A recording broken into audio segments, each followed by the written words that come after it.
Shalom, kembali berjumpa dalam program Bible Study Online CK7. Hari ini saudara kita akan melanjutkan Injil Matius pasal yang kedua. Ketika Tuhan menyediakan sebuah karya keselamatan dalam diri Yesus Kristus, maka ini berlaku kepada siapa saja. Keselamatan ditawarkan kepada semua manusia, bukan hanya untuk orang Yahudi. Memang utamanya orang Yahudi, tetapi Tuhan memberikan kesempatan kepada siapa saja untuk mendapatkan karya keselamatan dari kedatangan Yesus yang pertama kali. Nah, di pasal yang kedua ini saudara, kita akan belajar bagaimana Tuhan menuntun semua manusia supaya mata rohani mereka tertuju kepada kelahiran Yesus di Bethlehem. Bagaimana orang-orang Majus dari timur, bagaimana Tuhan dilahirkan lalu menyingkir ke Mesir. Ini sebuah sejarah yang sangat-sangat luar biasa. Kalau kita dalami, kita pelajari, kita akan menemukan mengapa bayi Yesus yang dihormati oleh semua raja-raja yang bukan orang Israel tetapi harus mengungsi ke Mesir. Nah, sebelum kita mengambil pengertian itu saudara, mari kita datang kepada Tuhan. Kita minta Roh Kudus menerangi hati kita supaya kita mengerti apa yang kita pelajari hari ini.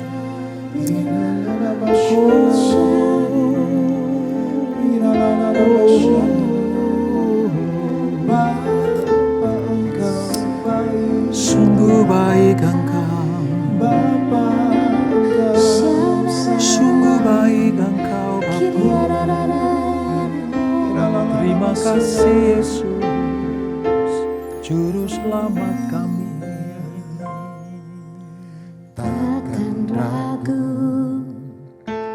ku berjalan di dalam lembah yang gelap. Ku tak takut sebab Engkau besertaku. Segala yang Kau izinkan terjadi dalam hidupku, ku percaya mendatangkan kebaikan.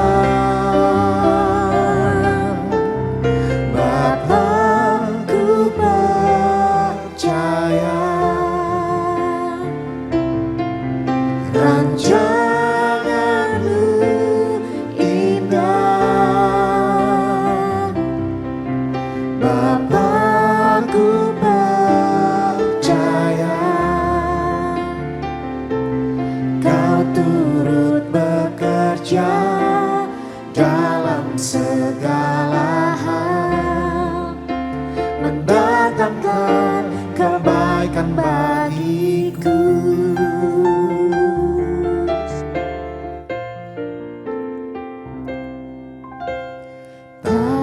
Ragu ku berjalan di dalam lembah yang gelap. Ku tak takut sebab Engkau besertaku.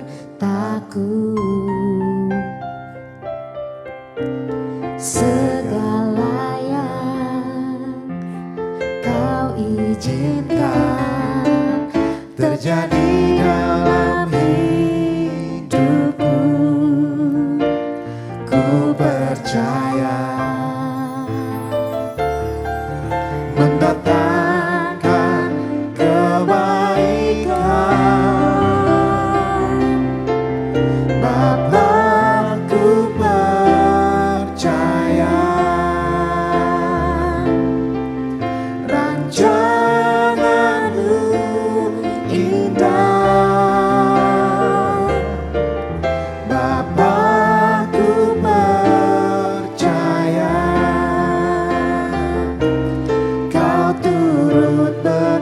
bekerja dalam segala hal, mendatangkan kebaikan bagiku. Bapa, ku percaya rancangan-Mu indah. Bapa, ku percaya Kau turut bekerja dalam segala hal, mendatangkan kebaikan bagiku.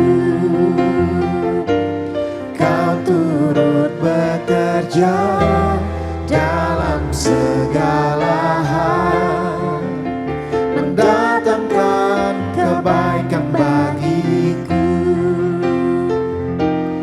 Kau turut bekerja dalam segala hal, mendatangkan kebaikan bagiku.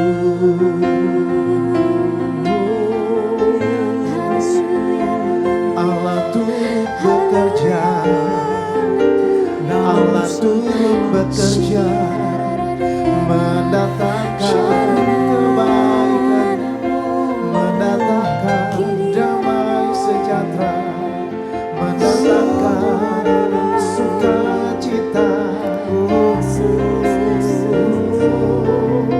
Terima kasih Tuhan.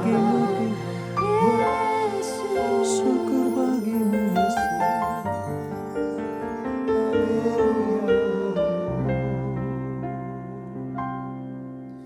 Yesus, hanya Kau yang ku andalkan, melebihi siapapun juga. Yesus, hanya Kau yang ku percaya, di setiap waktu tiada lain yang ku andalkan selain Kau. Yesus, hanya Kau yang ku andalkan, melebihi siapapun juga. Yesus, hanya Kau yang ku percaya, di setiap waktu tiada lain yang ku andalkan selain Kau, Yesus.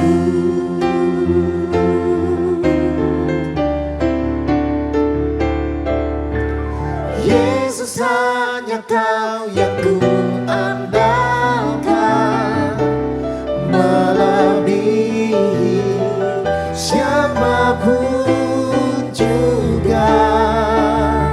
Yesus, hanya Kau yang ku percaya, di setiap waktu tiada lain yang ku andalkan selain Kau.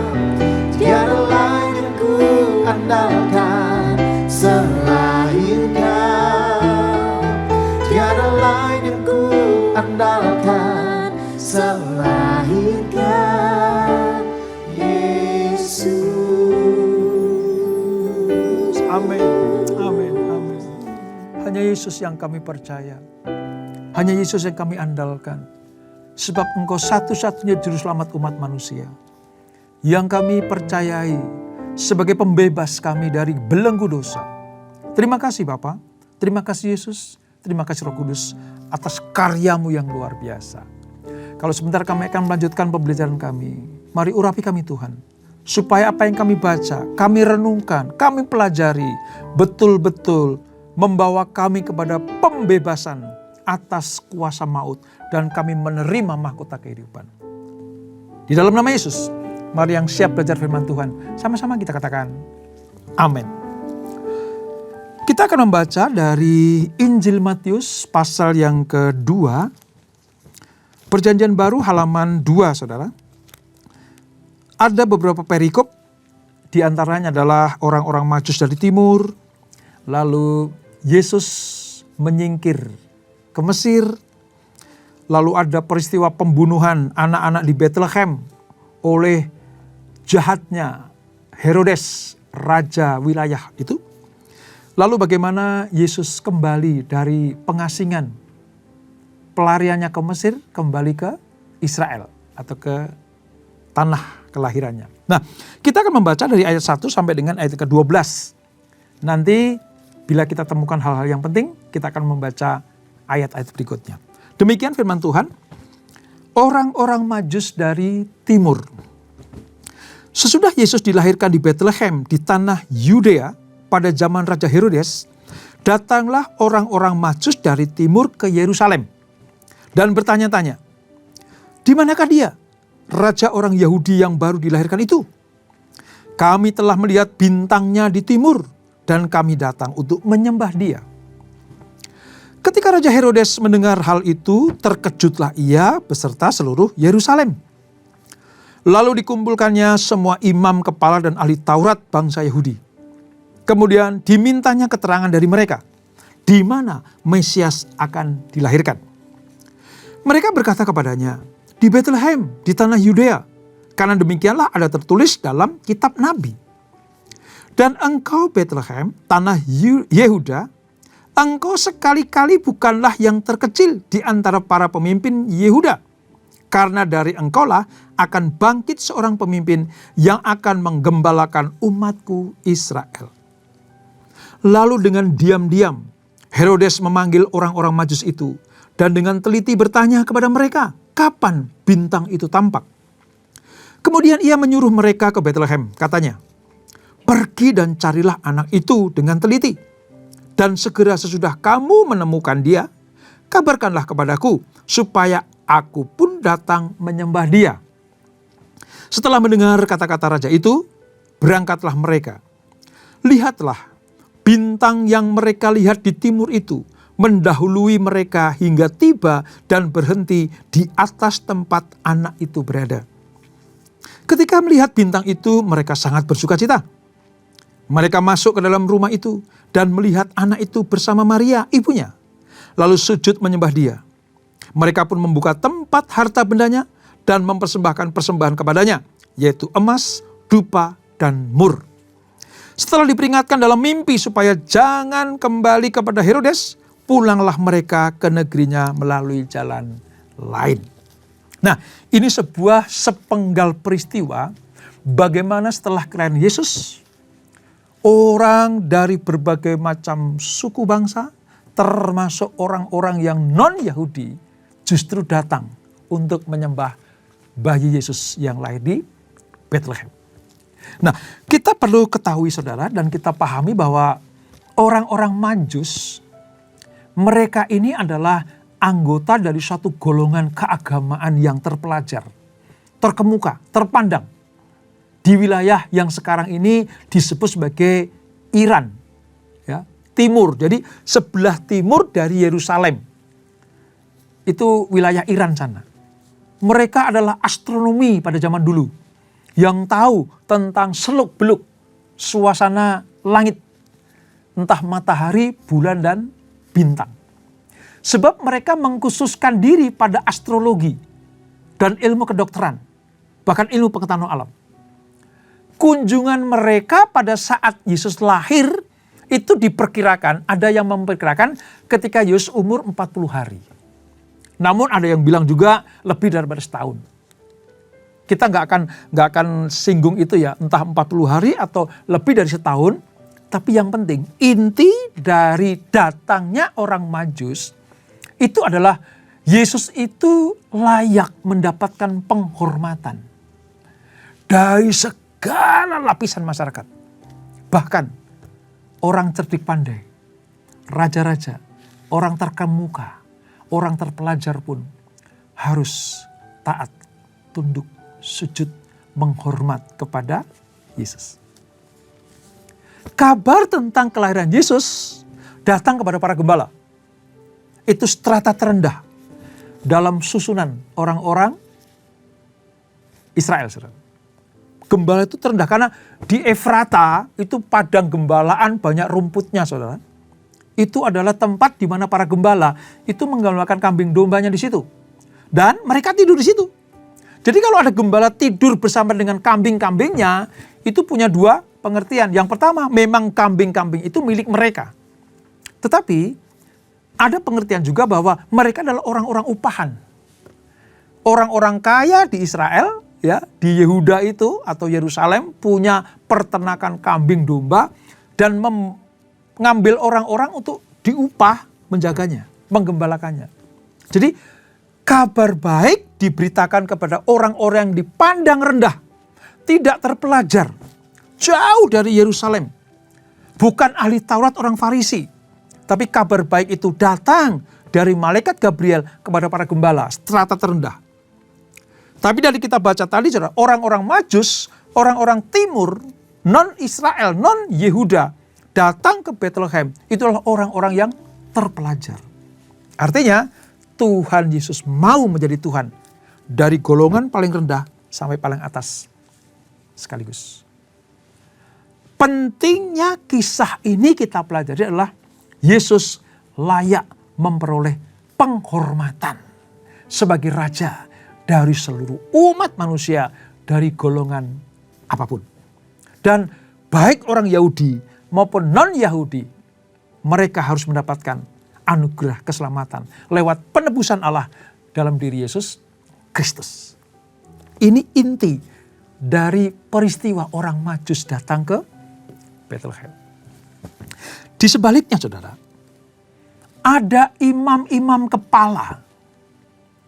Ini merupakan orang-orang yang terpandang di Yerusalem. Sebab mereka adalah pelayan bait Allah yang bertanggung jawab atas penyembahan. Jadi ibadah orang Yahudi itu dipimpin oleh imam-imam kepala. Ini imam-imam besar. Disebut sebagai orang-orang terpandang. Karena dia merupakan pelayan bait Allah. Gak sembarangan, saudara. Lalu yang kedua, ahli-ahli Taurat. Ahli Taurat adalah orang-orang yang menyalin nas kitab suci. Alkitab pada zaman pasca pembuangan. Mereka dilatih untuk mengajarkan tentang kebenaran firman Allah. Dan menerapkan hukum perjanjian lama. Artinya dianggap ahli dalam soal Taurat. Tetapi kontras sekali. Kalau tadi orang Majus dari timur, jauh dari tempat asalnya. Naik kendaraan unta, saudara. Ya, dipercaya itu naik unta. Saudara. Ya. Ada kalanya mereka jalan kaki. Ada saatnya mereka harus naik unta itu. Perjalanannya jauh. Ratusan mungkin ribuan kilometer. Justru ketika dia dipimpin oleh bintang. Terang yang ajaib itu. Sampai kepada kota Bethlehem. Lalu mereka menyembah Allah. Itu berbanding balik dengan imam-imam kepala dan ahli Taurat. Yang mempelajari kitab. Tapi ketika kitab ini nubuatan ini digenapi. Mereka gak percaya. Tak percaya. Makanya ironis sekali. Firman datang kepada orang Yahudi. Kepada orang Israel. Nubuatan disampaikan oleh para nabi. Penggenapannya digenapi oleh Tuhan. Tapi mereka tidak percaya. Ini, saudara. Nah, dua golongan orang yang tidak percaya ini, saudara, yaitu imam kepala dan ahli Taurat ini membentuk apa yang namanya Sanhedrin. Sanhedrin itu adalah badan legislatif Yahudi dan mahkamah agama. Yang nanti yang akan menghakimi Yesus. Yang harusnya dieluk-elukan sebagai juru selamat, tapi dihukum salib. Yang teriak-teriak, salibkan dia. Itulah orang-orang yang memutuskan Yesus harus dihukum mati. Yaitu siapa? Mahkamah agama. Mereka bertugas sebenarnya untuk menyusun kitab suci, memberitakan kepada umat Allah, dan menantikan penggenapannya. Tapi begitu penggenapan diberikan dengan lahirnya Yesus Kristus, justru mereka menolaknya. Mereka menolaknya. Ini ironis sekali. Dari awal Matius saja kita tahu bahwa kelahiran Yesus disambut baik oleh orang-orang yang taat setia, percaya kepada nubuatan firman Allah, tetapi ditolak oleh bangsanya sendiri. Makanya suatu kali nanti Yesus berkata begini, seorang nabi dielu-elukan, dihormati di tempat lain, tapi ditolak di rumahnya sendiri. Maka Yesus nanti akan keluar dari lingkungan orang-orang terpandang secara agama di Yerusalem. Tapi dia pergi ke Galilea, ke Kapernaum, ya, ke tempat-tempat yang sunyi sepi, sebab ditolak di situ. Nah, ini gambaran dari apa yang kita baca tadi. Nah, ketika raja yang berkuasa pada waktu itu Herodes mengetahui bahwa akan lahir seorang raja, wah, dia meradang, saudara. Raja, siapa raja itu? Dikumpulkan orang-orang cerdik pandai tadi itu, imam-imam kepala ahli Taurat. Benarkah raja akan lahir? Mereka selidiki. Ya betul. Di mana? Bethlehem. Gitu. Coba jelas ya. Lahir jelas, tempatnya jelas, digenapi di situ. Tapi mereka menolak. Kegeraman Raja Herodes mewakili orang-orang yang membenci Yesus. Namun dengan kamuflase, dia panggil orang Majus. Dia bilang gini, kamu betul akan ketemu raja itu? Ya, kami dipimpin oleh bintang itu. Kami akan menyembahnya. Oke, baik. Pergilah, ikuti bintang itu. Nanti sampai di sana menyembahlah. Sebelum kami pulang, mampir lagi ke sini. Tunjukkan di mana dia lahir, supaya aku pun menyembahnya. Ini trik Herodes. Untuk apa? Melenyapkan Yesus. Karena bagi Herodes, Yesus yang dipanggil sebagai raja oleh orang-orang Majus tadi, saingan berat baginya. Bagi Herodes tidak boleh ada raja lain selain dia. Tidak boleh ada orang berkuasa selain Herodes. Maka meradanglah hatinya ketika dengar ada seorang raja lahir. Tapi apa tuntunan Tuhan, saudara? Orang-orang Majus selesai untuk menyembah Yesus. Dia kembali lewat jalan yang lain. Tidak mampir lagi ke istana Herodes. Demi mendengar bahwa orang-orang Majus tidak mampir ke istana Herodes, maka Herodes ngamuk, saudara. Ngamuk. Apa yang terjadi? Di Yerusalem ditetapkan, di Bethlehem ditetapkan, bayi yang lahir seumuran dengan Yesus harus dibunuh. Maka di ayat 16 sampai 18 itu menunjukkan bagaimana suasana Bethlehem, kota kecil yang tadinya tenang, namun menjadi viral karena kelahiran Yesus, sekarang menjadi ratap tangis bagi ibu-ibu yang memiliki anak-anak seumur Yesus. Karena apa? Karena nafsu bejatnya Herodes. Sehingga ada ratapan tangis di Rama. Ya. Rama itu wilayah Bethlehem. Sampai sekarang masih ada, kota Rama itu masih ada. Terdengarlah suara di Rama tangis dan ratap yang amat sedih. Ini menggambarkan suasana perkabungan massal orang-orang di Rama, di Bethlehem. Karena kelahiran Yesus. Dampak dari karya keselamatan Allah, ada orang-orang yang dikorbankan. Dikorbankan. Kenapa? Karena ambisiusnya Herodes. Jadi dosa itu sudah menutupi jalan untuk kelahiran Yesus. Tapi sekuat mereka menutup, Tuhan lebih kuat. Untuk apa? Tetap memberikan sebuah tawaran keselamatan. Nah, untuk sementara, dengan ancaman Herodes itu, Yesus harus mengungsi ke Mesir, saudara. Nah, dalam mengungsi ke Mesir ini, Tuhan memberikan sebuah arahan. Bukan berarti Allah kalah dengan tabiat Herodes yang brutal itu. Bukan karena Tuhan menyerah atas perbuatan Herodes yang brutal itu. Tetapi belum waktunya. Maka dia harus mengungsi ke Mesir. Baru nanti, setelah ada kabar bahwa Herodes yang memimpin atau menyuruh orang-orang membantai bayi-bayi Bethlehem meninggal, Herodes sudah mati, Yesus kembali dari Mesir. Nah, ini di pasal yang kedua diceritakan seperti itu. Mari kita perdalam sedikit. tentang bintang, saudara. Allah bisa memakai apa saja untuk menuntun umatnya. Supaya apa? Mendekat kepada Yesus. Dalam hal ini, Tuhan memakai bintang. Di satu sisi, bintang ini penunjuk jalan bagi orang Majus. Saudara bisa bayangkan ya. Orang Majus melihat bintang itu di tempat tinggalnya. Jauh dari Bethlehem. Tapi Allah menuntun mereka lewat perjalanan bintang itu.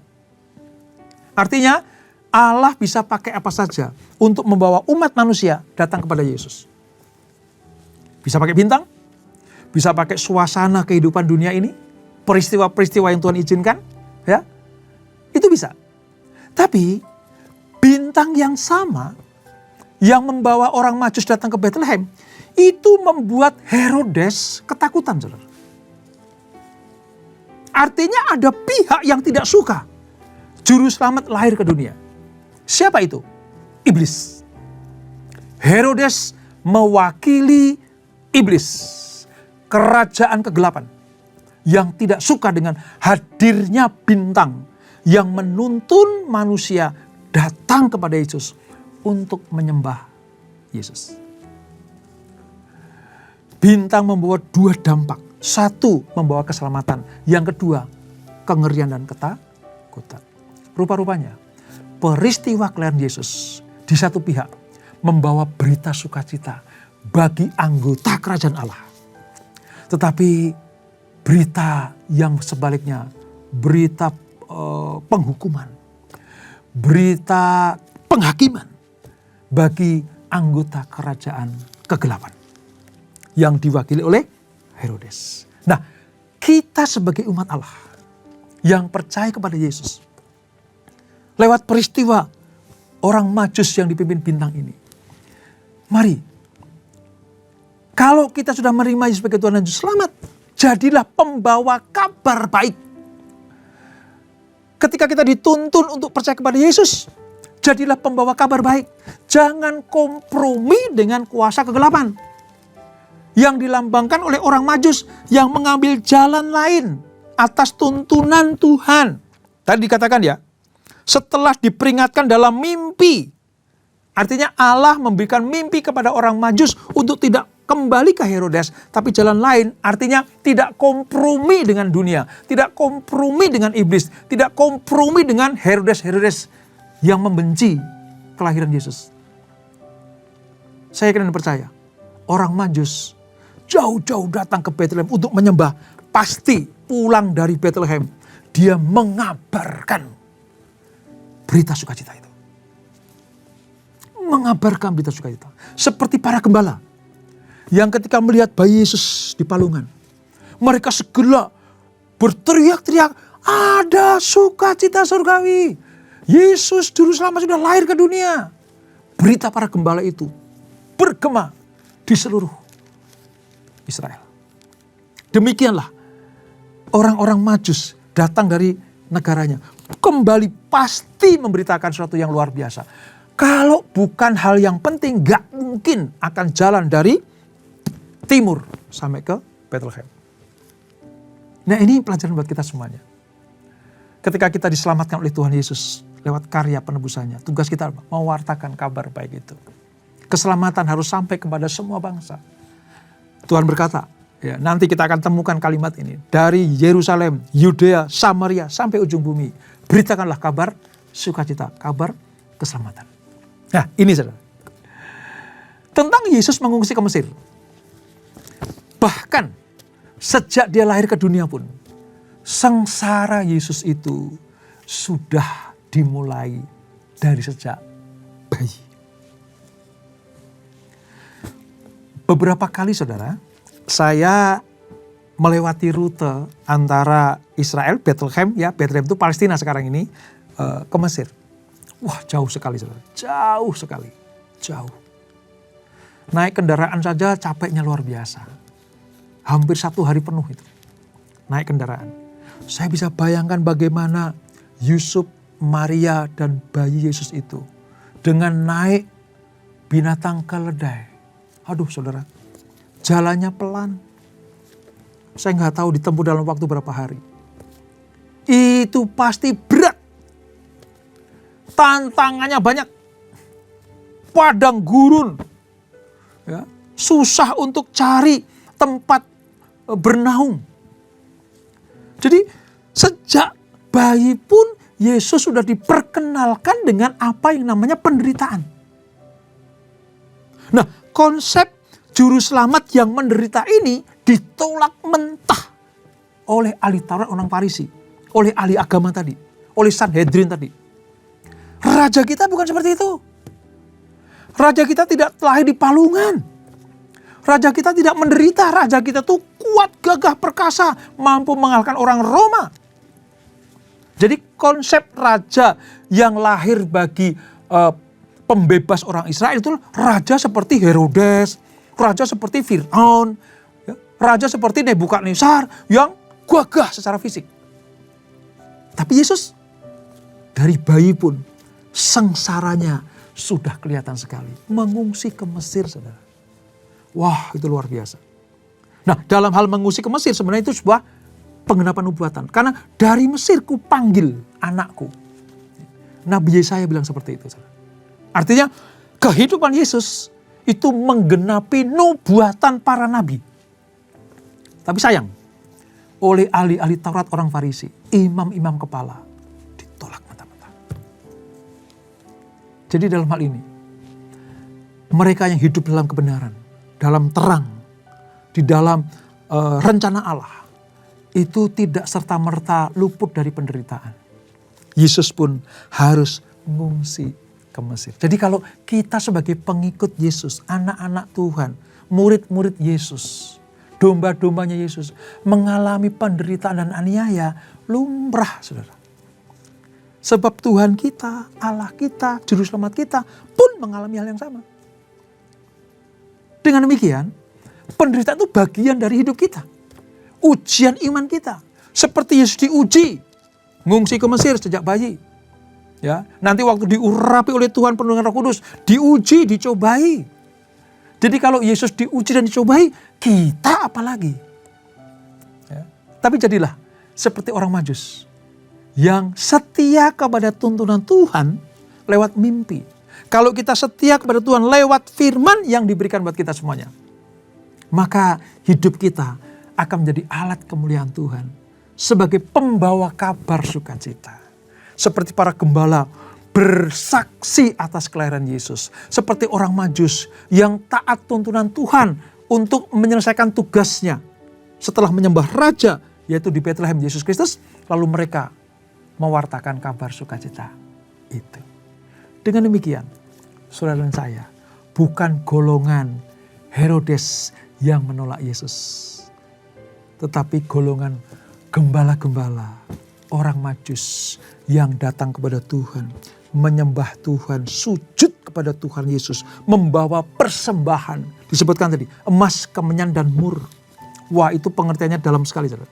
Nanti akan kita bahas di pertemuan berikutnya. Artinya, muliakan Tuhan, sembah Yesus sebagai satu-satunya juru selamat, maka hidup kita akan berkenan padanya. Dan jangan lupa, jadi saksi Kristus supaya banyak jiwa datang kepada Tuhan dan diselamatkan. Dan itulah Matius pasal yang kedua. Kita berdoa. Bapak, terima kasih untuk anugerah-Mu. Kami belajar dari kehidupan dua golongan manusia. Yang satu orang Majus yang dituntun oleh bintang. Yang mereka pelajari. Mereka pelajari dan mereka taat. Sementara golongan yang kedua, ahli-ahli Taurat, imam-imam kepala. Mereka pelajari juga tentang nubuatan nabi-nabi. Tentang kedatangan Sang Mesias. Tapi mereka tidak taat. Di satu sisi, Majus taat kepada apa yang dia pelajari dan dia percayai. Dan mendapatkan anugerah keselamatan. Sebab datang kepada bayi Yesus. Menyembah dan mempersembahkan persembahan yang indah. Emas, kemenyan, dan mur. Sementara imam-imam kepala, ahli Taurat. Mereka tetap belajar namun tidak mempraktekannya. Itulah sebabnya pelajaran dari Matius pasal yang kedua ini. Jadikan kami ya Tuhan, manusia yang mengerti rencana Allah, lewat firman ini, tapi juga mempraktekannya, percaya, bertindak atas apa yang kami pelajari. Dengan demikian, kami sebagai orang-orang yang berkenan kepada Tuhan. Terima kasih Bapak untuk pelajaran yang indah ini. Berkati kami semuanya. Berkati anak-anak-Mu. Supaya kami bukannya cakap pandai untuk mengerti firman Allah, tapi menjadi pelaku-pelaku firman Tuhan. Terima kasih Bapak. Sebelum kami berpisah, kami siapkan hati kami terima berkat yang daripada-Mu.